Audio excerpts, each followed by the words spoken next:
Robert Kiyosaki कहते हैं कि उनके दो पिता हैं, एक अमीर हैं जिन्हें वो रिच डैड कहते हैं और दूसरे गरीब हैं जिन्हें वो पुअर डैड कहते हैं। इस किताब में उन्होंने अपने दोनों पिताओं के विचारों के से जो सीखा है उसी के बारे में उन्होंने इस किताब में लिखा है। जैसे कि अमीर कैसे बनना है, अमीर बनने के लिए क्या क्या करना पड़ेगा, लोग पैसा कमाने के बारे में कैसे सोचते हैं, पैसा कमाने की शुरुआत कैसे की जाए आदि।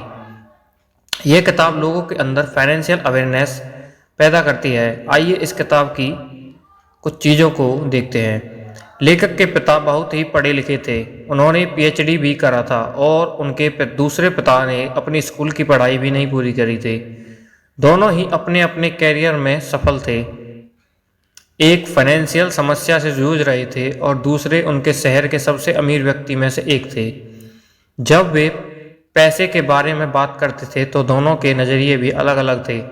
एक का मानना था कि पैसों के प्रति प्यार ही सभी प्रकार की समस्याओं की जड़ है और दूसरे को मानना था कि पैसों की कमी ही सबसे समस्या की जड़ है।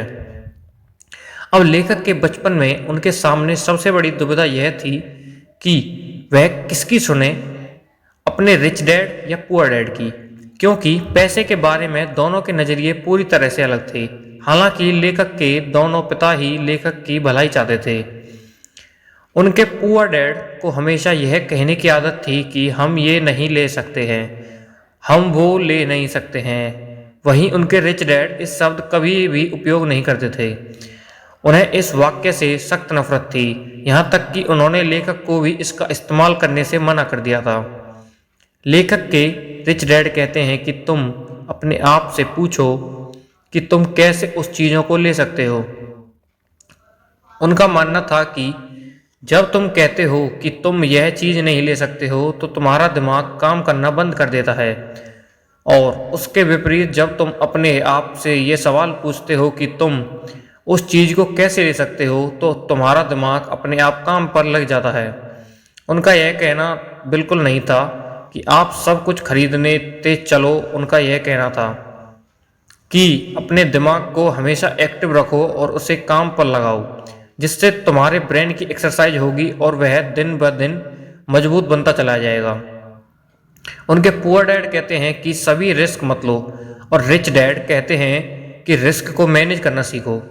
उनके पुअर डैड कहते हैं कि बहुत पढ़ाई करो और कॉलेज डिग्री लो और एक अच्छी सुरक्षित नौकरी ले लो।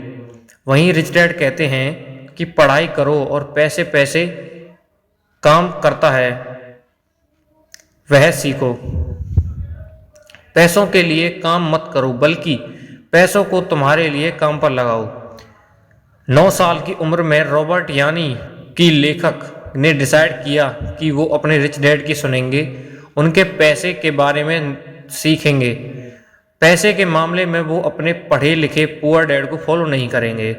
रियल में उनके पुअर डैड उनके सगे पिता थे जो बहुत पढ़े लिखे थे और टीचर की नौकरी करते थे, लेकिन वह पैसे के मामले में गरीब थे। वहीं लेखक जिसे अपना रिच डैड कहते थे वो उनके दोस्त माइक के पिता थे।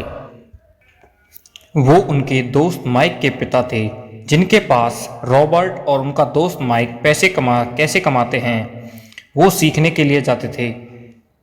रॉबर्ट के इस रिच डैड ने अपनी स्कूलिंग भी नहीं पूरी की थी, फिर भी वह शहर के सबसे अमीर लोगों में से एक थे और बाद में जाकर अमेरिका के सबसे अमीर व्यक्तियों में से एक बने। रॉबर्ट और माइक के कहने पर उनके रिच डैड उन्हें पैसे कैसे कमाते हैं सिखाने के लिए तैयार हो गए। उनके अमीर पिता ने उन्हें पैसों के बारे में कुछ बहुत ही महत्वपूर्ण बातें बताई जिनके बारे में हम आगे बताएंगे। तो चलिए दोस्तों, आज की वीडियो में रखते हैं इतना ही। मिलते हैं आपको अगली वीडियो में। अगली वीडियो में बात करेंगे हम इसके अगले पार्ट की। अगर वीडियो अच्छी लगे तो वीडियो को करें लाइक, चैनल को करें सब्सक्राइब। Thanks for watching.